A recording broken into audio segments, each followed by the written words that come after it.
Que dias têm sido esses? Que dias? Dias de ouvir o Senhor, dias de tomar decisões, dias de confiar que Ele é Deus e que Ele está nos chamando cada vez mais para vivermos a palavra neste mundo, neste tempo. Graça e a paz do Senhor Jesus. Mais uma vez, que privilégio, que honra poder estar nessa amada igreja, compartilhando da palavra de Deus. Obrigado de novo, pastor Manuel Licínio, por confiar a nós o seu púlpito, pastor Alessandro. Muito obrigado pela recepção muito calorosa. Muito obrigado por todo o cuidado que vocês dispensaram a nós.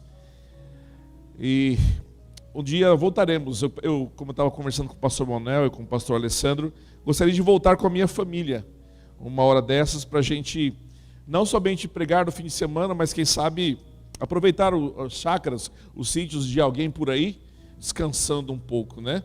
Eu sei que existe essa possibilidade, Bondino. Também o teu irmão, não é isso? Tem um ranchinho por aí. Opções tem, né, pastor? Mas graças a Deus, a minha esposa, ela trabalha, ela dá aula todo dia, 10 para as 7, ela tem que estar na escola, então por isso ela não poderia vir neste fim de semana. Mas nossa família orou essa semana toda para que nós pudéssemos estar aqui. E em oração eu me apresento aos irmãos, mas eu não quero me apresentar, eu quero apresentar a palavra de Deus, que é viva, poderosa e eficaz. Amém? Querido, abra sua Bíblia lá no livro de Apocalipse. Na primeira noite, ontem à noite, nós falamos duas coisas que você precisa saber sobre o livro de Apocalipse. A primeira é saber quem é que está falando aqui. Quando o autor de Apocalipse, João, apóstolo João, inspirado pelo Santo Espírito de Deus, escreveu essas cartas, houve uma ordem do Senhor, o Cristo ressuscitado, aquele que era o Cordeiro de Deus, mas que voltará como leão da tribo de Judá. E ele disse: escreve as coisas que em breve hão de acontecer. Então, ele mandou escrever 7 cartas aos 7 anjos, capítulo 1, versículo 20, aos anjos das 7 igrejas, 7 candelabros, que são as 7 igrejas. E escreve uma carta a cada uma dessas igrejas. Para algumas dessas igrejas houve sérias advertências, para algumas houve elogios. A igreja Éfeso recebeu uma grande repreensão. Veja o capítulo 2, versículo 4, nós fizemos esse mesmo resumo ontem. Jesus disse àquela igreja: contra você, porém, tenho isto, você abandonou o seu primeiro amor. Era uma igreja que abraçou a doutrina, que lutou contra as heresias, contra o judaísmo, contra o gnosticismo, abraçou tanto firmemente a doutrina que considerou que a doutrina era mais importante do que o seu relacionamento com o Senhor. Não me entenda mal, os dois devem andar juntos, nós temos que ter os dois.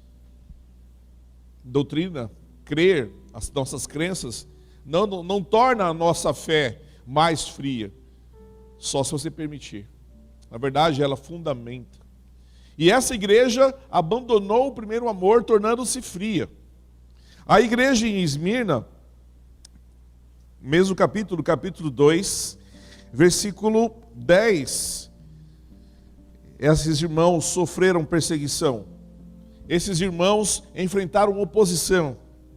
Mas Deus fortalece essa igreja dizendo: não tenha medo do que você está prestes a sofrer.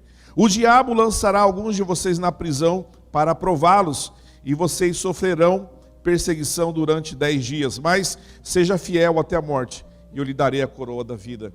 A essa igreja Jesus encoraja dizendo: permaneça fiel. E ele também diz isso a você essa noite: permaneça firme no meio da provação, no meio da luta, continue.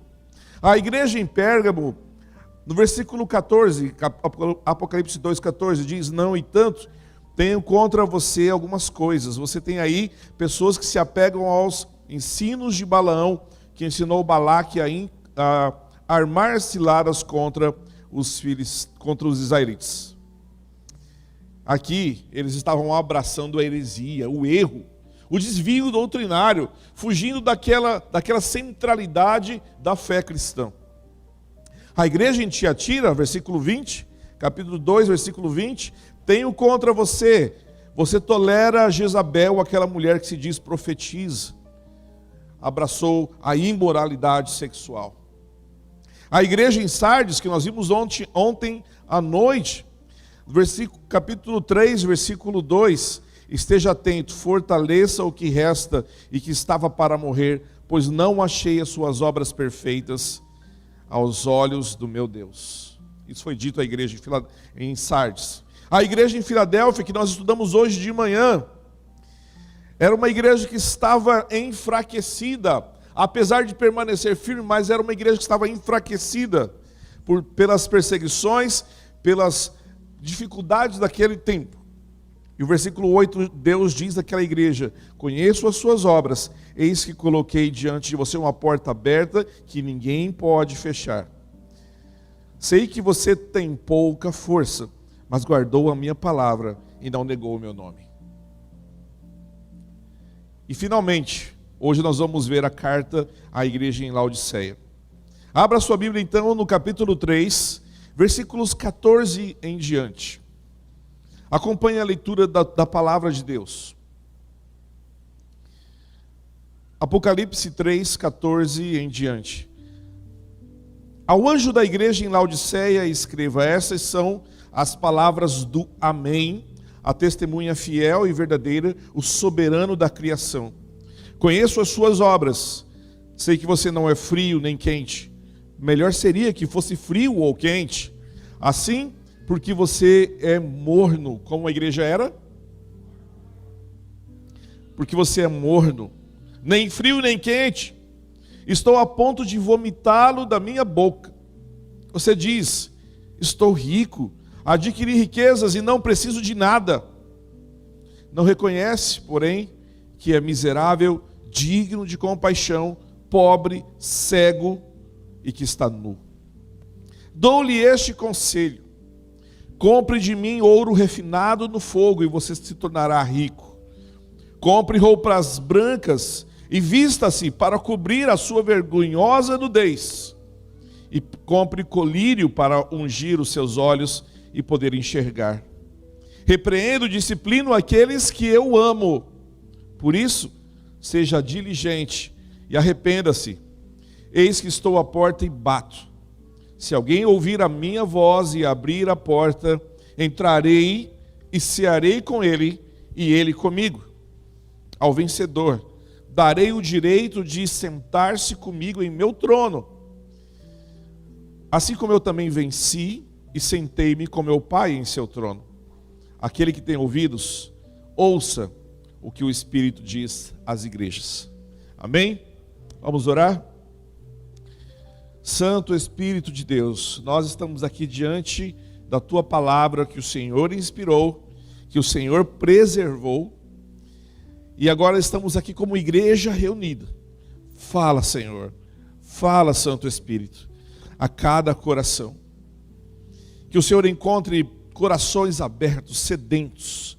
Que o Senhor encontre em nós pessoas desejosas de a cada dia andarem em obediência, de serem transformados ao caráter de Cristo. Nos ajude, Pai, nos ajude. Nós oramos em nome de Jesus. Amém e amém. Qual é o nome da cidade que recebeu essa carta que nós acabamos de ler? Laodiceia. Laodiceia era uma grande cidade comercial que ficava no entroncamento de 3 importantes estradas daquela época. Por causa de sua localização, muito obrigado. Por causa de sua localização, ela pôde se tornar um centro bancário e industrial de destaque naquela região. Muito obrigado. E quando houve um terremoto na região da Ásia Menor naquele período, aquela cidade nem precisou da ajuda do Império Romano para se reerguer, não. Ela tinha muita riqueza circulando ali, ela tinha dinheiro por ser uma cidade bancária para emprestar às outras regiões. Além disso, ela era muito famosa pela indústria têxtil. Não nos nossos termos, mas a lã produzida naquela região, uma lã negra que era produzida ali, era famosa e utilizada para fazer roupas e tapetes. Também havia ali uma escola de medicina famosa, que desenvolveu um tratamento para ouvido e olhos, chamada de pó frígio. Veja como essa cidade tinha destaque, tinha coisas que a tornavam famosa. A cidade recebia o seu abastecimento de água via um aqueduto, como se fosse um cano, um super cano de água, uma canalização de água não é Heliópolis era no Egito, Hierápolis, de Hierápolis até a cidade de Laodiceia. Em Hierápolis a água saía quente de lá, porque era água de origem vulcânica, e por isso deve ter causado também o terremoto. Na época, a água de origem vulcânica, aquecida por vulcões, a água subterrânea, saía quente da fonte, e pelo aqueduto chegava já morninha na cidade. Eu não sei se você já percebeu, mas você percebeu algumas referências aqui do que Jesus falou à igreja e o que a cidade tinha. Vamos ver melhor essas partes. Vamos ver melhor o que a igreja em Laodiceia não estava conseguindo ver. A igreja em Laodiceia era uma igreja próspera, não há menção de perseguição dos judeus ou dos gnósticos aqui, ou dos gentios, o que nos leva a crer que também era uma igreja que vivia um cristianismo acomodado e nominal. Vamos ao versículo 14, volte lá no versículo 14, o autor da carta. João teve que escrever o seguinte: ao anjo da igreja em Laodiceia escreva: essas são as palavras do Amém, a testemunha fiel e verdadeira, o soberano da criação de Deus. Quem você acha que está falando aqui? Quem está sendo descrito como o Amém, a testemunha fiel e verdadeira e o soberano da criação de Deus? Quem é que está sendo descrito aqui? Jesus. Jesus é o Amém, essas palavras do Amém. O Amém vem do contexto ainda lá do Velho Testamento. O Amém comunica a ideia daquilo que é verdadeiro, que está solidamente estabelecido, que está decidido. Era uma palavra familiar na adoração do povo de Israel, que é associada a uma adoração, a uma doxologia. Eles diziam, quando alguém dizia, ouve, ó Israel, é o Shema, Deuteronômio 6, versículo 4, ouve, ó Israel, o Senhor nosso Deus é o único Deus. Então, na adoração do povo, eles diziam, amém, como que dizendo, isso é verdadeiro. E é por isso que nós falamos amém até hoje. Não é apenas um sim. Não, quando você fala amém para alguma coisa, você está dizendo sim, isso é verdade. E aplicada à pessoa de Deus, com esse artigo, né? Estas são as palavras do amém. Foi aplicada à pessoa de Deus e à pessoa de Jesus, porque o nosso Deus é o Deus do amém. Significa que Ele é o Deus da verdade. Ele é o Deus da verdade. Jesus toma esse título para si. E por isso, Ele é aquele que tem o amém e Ele também é a testemunha fiel e verdadeira. Significa que tudo que Jesus fala é indubitavelmente verdadeiro. Não há o que duvidar do que Jesus falou, dos seus mandamentos, da sua vida, do modo como Ele viveu. E aqui nós temos Jesus sendo descrito como Ele é fiel e verdadeiro. O pastor Alessandro Bana perguntou se a gente canta hinos lá na nossa igreja. Eu falei, às vezes a gente canta, mas a maioria das músicas são as músicas contemporâneas. E me fez lembrar de uma versão do hino do cantor cristão, né, que fala que Jesus é um amigo fiel. Vocês lembram dessa música? Acho que não, né? Jesus é o amigo fiel. Ele é o amigo fiel e verdadeiro. Então você pode confiar nele. Então a igreja pode depender daquele que é o amém, porque Ele é uma testemunha fiel e verdadeira. Quem é o Senhor da igreja? Quem é o Senhor da igreja? Deixa eu usar uma outra palavra. Quem é o dono da igreja? Uma igreja, um tempo atrás, eu fui pastorear uma igreja, eu fui pastor-presidente lá, já faz um tempinho. Chegando na igreja, alguém falou assim: pastor, o senhor tem que orar muito, porque essa igreja aqui tem dono. E eu virei e falei assim: é verdade, meu irmão. E sabe quem é o dono dessa igreja? Jesus. Eu não ouvi amém. Jesus é o dono da igreja, foi Ele quem a comprou com sangue, com o preço do seu sangue, da sua vida. Ele é a testemunha fiel e verdadeira. Ele é o testemunho fiel. Cristo é o verdadeiro Israel. Ele é o amém, a testemunha fiel e verdadeira, mas mais do que isso. Como é que o texto descreve a Jesus? Além do amém, testemunha fiel e verdadeira? Soberano da criação de Deus. Você sabe o que significa a palavra soberano? Aquele que tem todo o poder. Na França, pós-Idade Média, no período do... Agora me fugiu de novo, professor de história, volta. Desculpa, eu dou aula de história também. Do período em que os reis... Me ajuda aí, quem é historiador aqui? Alguém é historiador aqui? Do período que os reis mandavam de forma soberana. Monarquia, não é bem a palavra. Absolutismo. Obrigado, me ajudou. No período do absolutismo, o rei da França, Luís XVI, ele mandava tanto na nação, na França, que ele chegou a dizer: o Estado sou eu. Eu faço as leis, eu sou o Estado. E nós vimos ontem e hoje pela manhã, que na verdade, quem é que preenche a criação, quem é que comanda o universo e que por suas ordens tudo acontece, quem é esse? É o Senhor Jesus. E é isso que significa soberania, é controle, é domínio, é governo. Jesus é o soberano da criação, Ele é aquele, quem é o seu Senhor? Você precisa conhecer aquele a quem serve. Quem é o seu Senhor? Jesus é aquele que chama à existência o que não existia por sua palavra. Aleluia. Você entendeu o que eu quis dizer?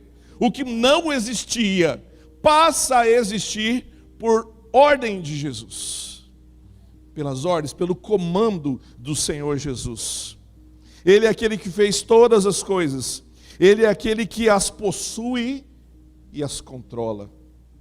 Além disso, todas as coisas foram feitas para servi-lo, inclusive você e eu.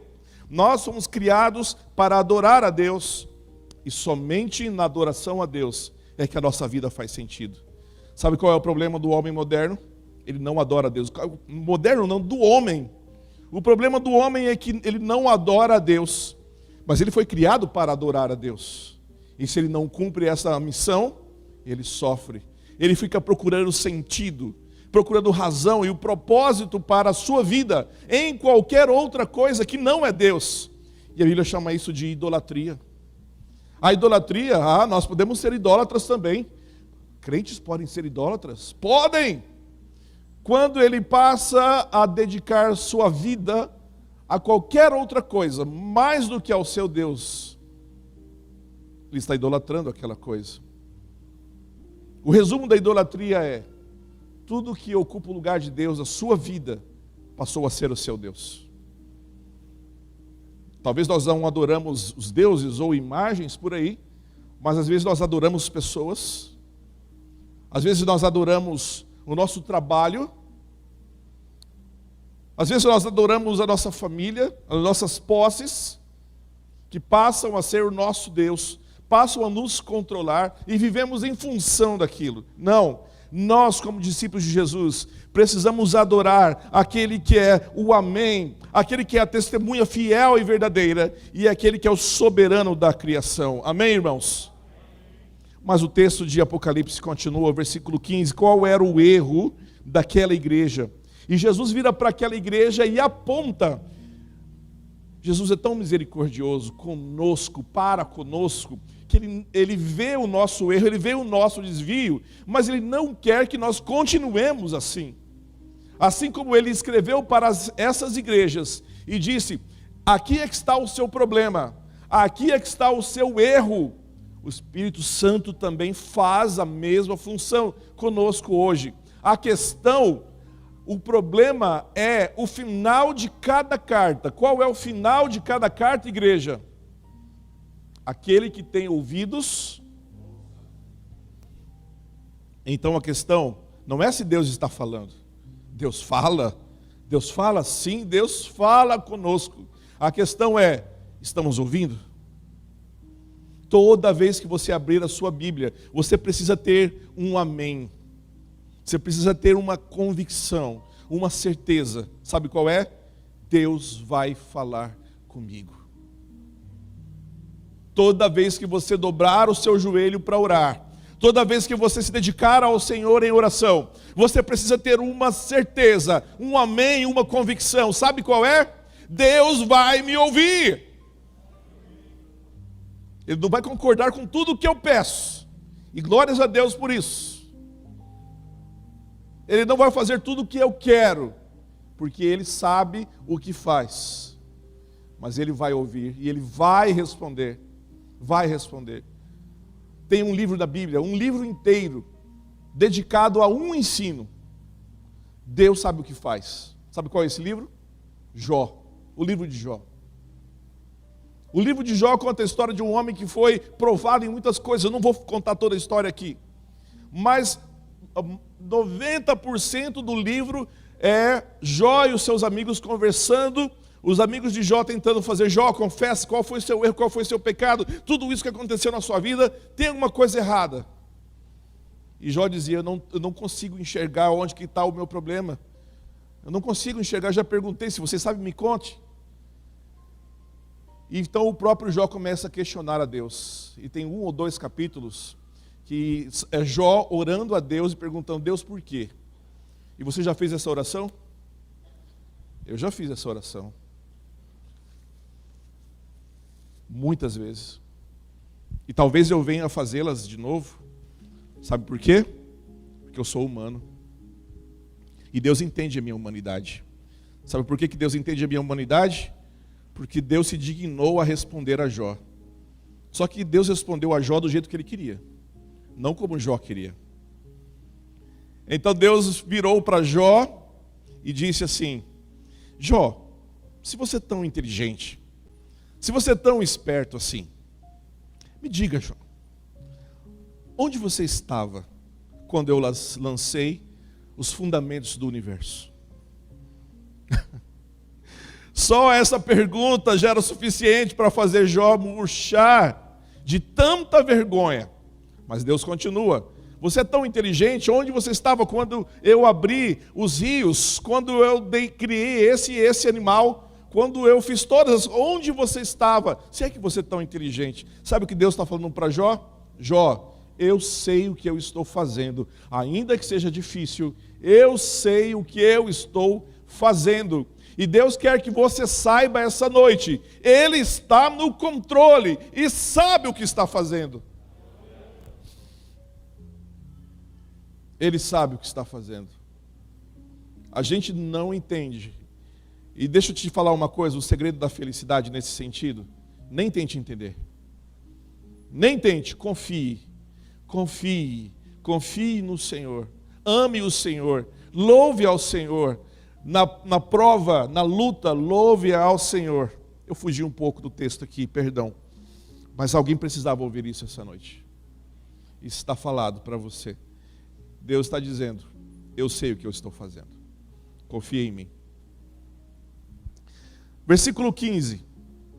Conheço as suas obras, sei que você não é frio e nem quente. Melhor seria que fosse frio ou quente. Obras significa que Jesus estava olhando para a igreja, e Ele olha para nós hoje também, e Ele percebe que está faltando alguma coisa na igreja em Laodiceia. A fé daqueles irmãos não estava firme, não estava completa. Eles não estavam mais ativos. não havia mais aquela chama, ao invés disso, havia apenas cinzas de algo que queimou algum dia. Os de Laodiceia, os irmãos daquela cidade, eram como o suprimento da água de Hierápolis que chegava quilômetros depois. Eu não falei quantos quilômetros eram, né? De Hierápolis a Laodiceia, o aqueduto, deixa eu te falar. 9,6 quilômetros, quase 10 quilômetros, a água saía de Hierápolis em aqueduto até Laodiceia. Saía quente. E depois de quase 10 quilômetros ela ainda estava morninha.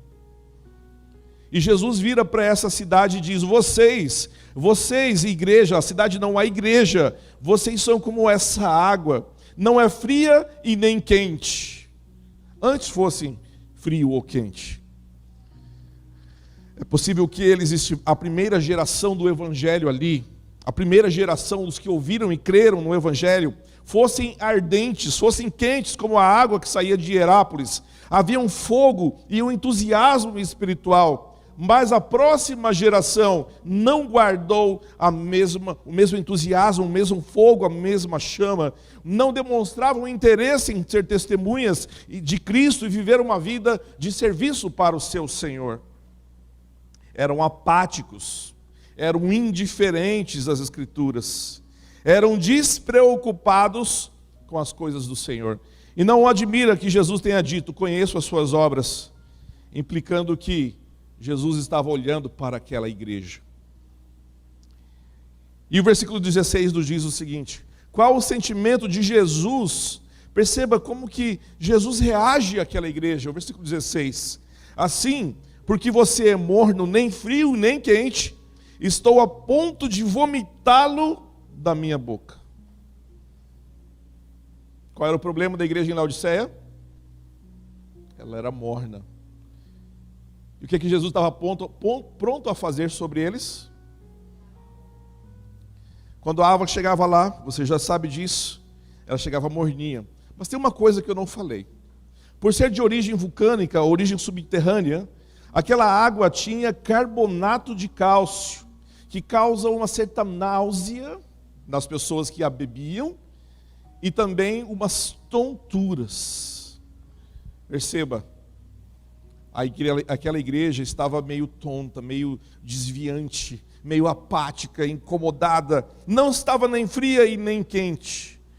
Cristo, Jesus, não tem nenhum interesse, ouça isso, Jesus não tem nenhum interesse por um cristianismo morno, porque não tem valor nenhum. Não tem valor nenhum.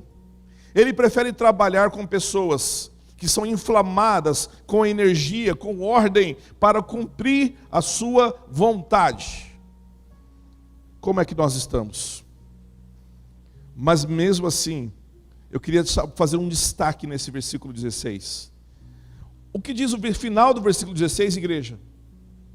Estou a ponto. Já tinha sido vomitada, igreja? Onde você vê a graça de Deus nisso? Jesus está avisando, igreja em Laodiceia, é assim que você está, mas ainda há uma chance. Eu ainda não te vomitei, estou quase, mas ainda não. Havia uma oportunidade para o arrependimento. Havia uma oportunidade para voltar a ser uma igreja viva novamente. A graça do Senhor, a graça do Senhor. Por suas misericórdias é que nós estamos aqui e ainda não fomos consumidos. Divergência de visões. Veja o versículo 17. Olha como Jesus diz uma coisa sobre a igreja e a igreja diz outra sobre si mesmo. Você diz, a visão da igreja de Laodiceia, né? Estou rico, adquiri riquezas e não preciso de nada. Não reconhece, porém, que é miserável, digno de compaixão, pobre, cego e nu. Como a igreja se via? Como aquela igreja se via, meus irmãos? Como rica, como tendo adquirido riquezas e como alguém independente. Essa era a condição daquela igreja, uma igreja orgulhosa por sua prosperidade financeira, se orgulhava da sua independência. E no Evangelho e na vida cristã, independência em relação a Jesus é morte. O problema é que ela se tornou independente a Jesus também, em relação a Jesus. Adquirir riquezas significa tudo o que eu possuí foi por meu esforço próprio. Eles estavam espiritualmente cegos, estavam se rebelando contra o cabeça da igreja, que era Cristo, e não estavam se dando conta disso. Sem Jesus, uma igreja não é uma igreja, entenda isso. É só um clube, é só um aglomerado de pessoas. Se Jesus não estiver aqui, então nós não somos mais igreja. É apenas um grupo de pessoas que se reúne sem propósito e sem sentido. E como é que Jesus olhava para aquela igreja? Continuidade do versículo 17. Não reconhece, porém, que é miserável, digno de compaixão, pobre, cego e que está nu. Meus irmãos, como também nós somos tentados a viver uma vida à parte de Deus, a confiar na nossa estabilidade financeira, a confiar naquilo que conquistamos ao longo da nossa vida, a confiar em pessoas e a colocar nossas vidas a depender de pessoas. Como eu disse hoje de manhã, eu acho que foi hoje de manhã, é uma bênção que você tenha prosperidade em sua vida. Glórias a Deus que você é próspero em muitas coisas em sua vida, talvez até materialmente falando. E eu ainda disse, se você prosperou, se Deus te abençoou, louvado seja o nome do Senhor. Compre uma fazenda, uma chácara, faça um churrasco e me chame. Me chame, eu vou lá, eu venho de Cuiabá para cá. A carne dessa região é mais gostosa, não sei porquê, mas é. Tendo tereré e um churrasquinho, está ótimo. Mas nunca se esqueça de que é Deus que dá, é Deus que tira. Nós não podemos confiar nunca naquilo que temos, como essa igreja de Laodiceia fez. A condição dela era de miserável, mas ela se achava rica. A condição dela era de digna de compaixão, mas ela não via isso. Eles eram pobres, mas eram ricos. Eles eram ricos, mas eram pobres naquilo que realmente importava, na sua vida com Deus. Eram cegos e não estavam vendo sua real condição. Estavam nus, tentando se esconder da presença do Pai. E o versículo 18 fala sobre o conselho de Jesus para essa igreja. Versículo 18, dou-lhes este conselho. Espera aí, se Jesus está falando, está dando um conselho, o que eu preciso fazer? Eu preciso parar e ouvir. E olha o que Jesus disse àquela igreja: compre de mim ouro refinado no fogo, e você se tornará rico. Jesus, de forma graciosa, convida aqueles irmãos para comprar ouro refinado dele. Mas como alguém que é pobre, miserável, cego e nu pode comprar ouro? Na verdade, não pode. Não tem como. Isaías 55, versículo 1 é uma chave para entender o que Jesus está querendo dizer aqui. Isaías 55, 1 diz assim: venham todos vocês que estão com sede, venham às águas, e vocês que não possuem dinheiro algum, venham, comprem e comam. Venham, comprem vinho e leite sem dinheiro e sem custo. Como é possível isso? Como é possível comprar sem dinheiro? Você sabe por quê? Porque a conta já foi paga, amém? A conta já foi paga. Jesus já se entregou na cruz e ele disse: basta, está feito, está consumado. Está consumado. Eu paguei o preço. Então Jesus está dizendo: venha até mim e compre. Mas o que ele está dizendo também é: eu já paguei, é só vir, é só vir. E nós estamos indo, igreja. Ouro fino aqui não é apenas o metal em si, mas joias, adornos, símbolo de verdadeira prosperidade. Vamos adiante. Compre roupas brancas e vista-se para cobrir a sua vergonhosa nudez. Em uma cidade que era famosa por sua lã, na verdade, espiritualmente falando, eles estavam nus. E a sua vergonha aparecia diante do Senhor.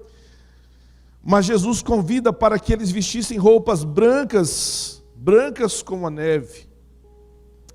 Alvo mais que a neve, dizia o hino antigo. Se nós formos lavados por esse sangue, mais alvos do que a neve seremos. Amém? Você precisa vir a Jesus, confiar nele.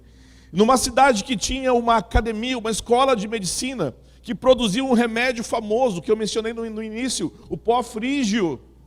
Jesus disse: compre colírio para ungir os seus olhos e poder enxergar. Mas não é para poder enxergar o que está à vista, mas sim a sua condição diante de mim.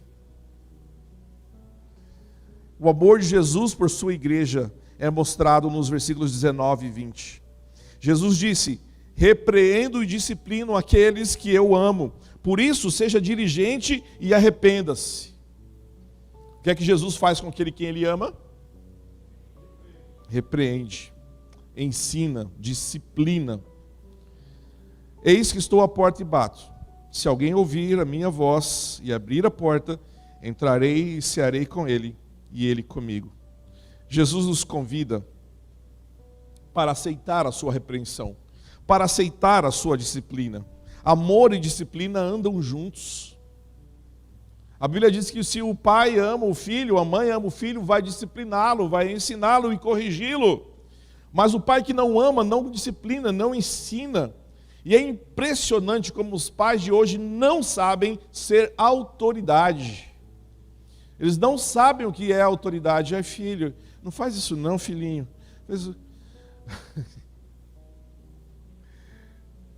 Meus filhos não precisaram apanhar muito não, mas eles sabem o que é autoridade. Uma vez eu chamei meu filho, ele estava desobedecendo à mãe dele.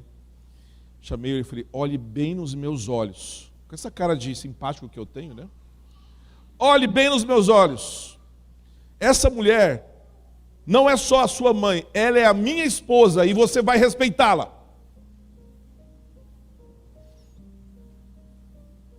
Hoje em dia a gente não precisa nem muita coisa, é só falar assim: Miguel. Crianças que não param para comer, nunca tivemos esse problema.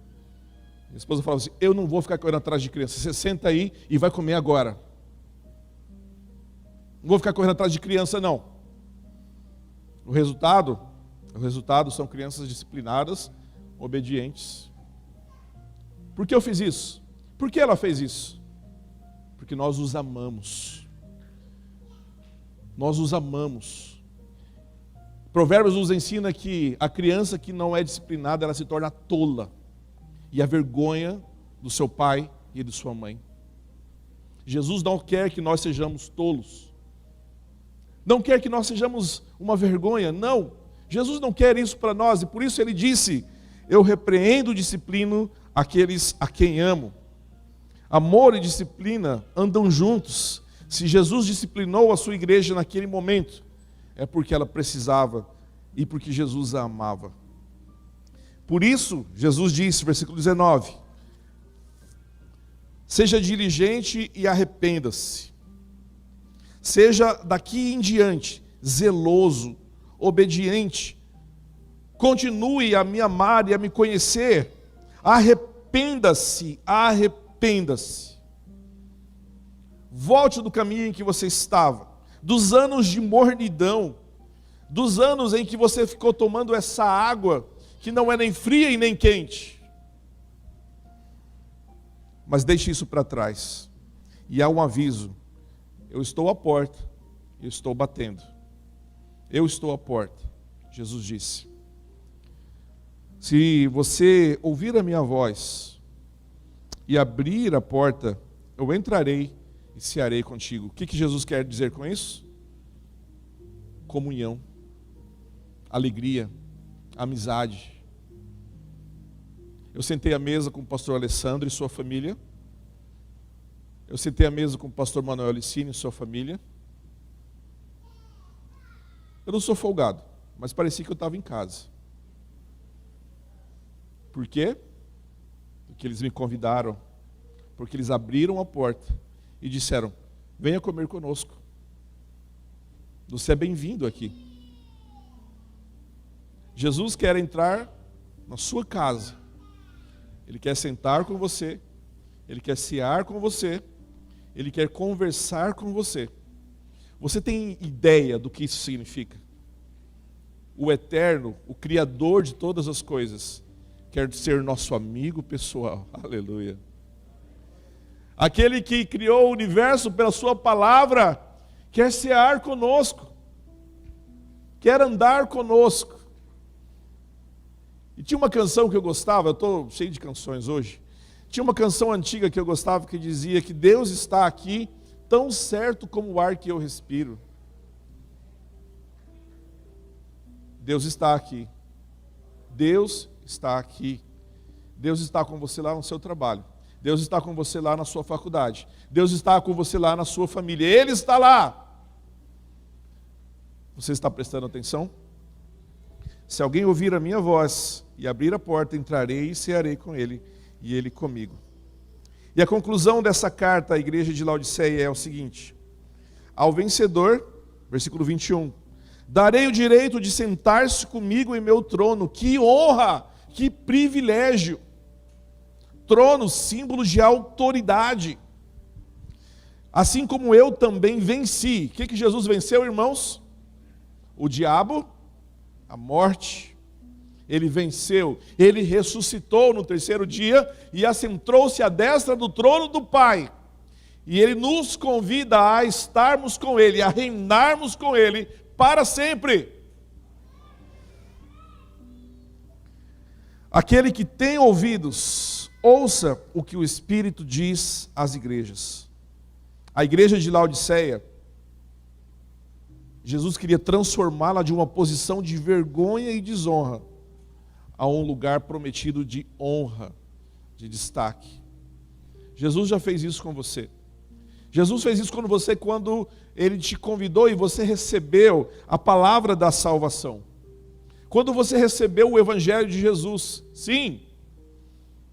E agora, qual é a continuidade disso? Você está ouvindo o que Jesus está dizendo às igrejas? Que nós não sejamos de forma alguma nem frios e nem quentes. Morno não, perdão. Não sejamos nem frios e nem mornos, mas como uma tocha que arde, como uma fogueira que brilha e ilumina. Que a minha vida, que a sua vida, que esta igreja seja assim neste lugar, nessa cidade. Em nome do Senhor Jesus, para a glória de Deus o Pai. E se você está essa noite aqui, ainda não é participante de todas essas promessas, arrependa-se dos seus pecados e venha a Jesus. Compre dele ouro refinado, aceite dele o linho puro e o colírio para os seus olhos, para que assim você possa ver claramente a realidade de quem ele é. Em nome de Jesus.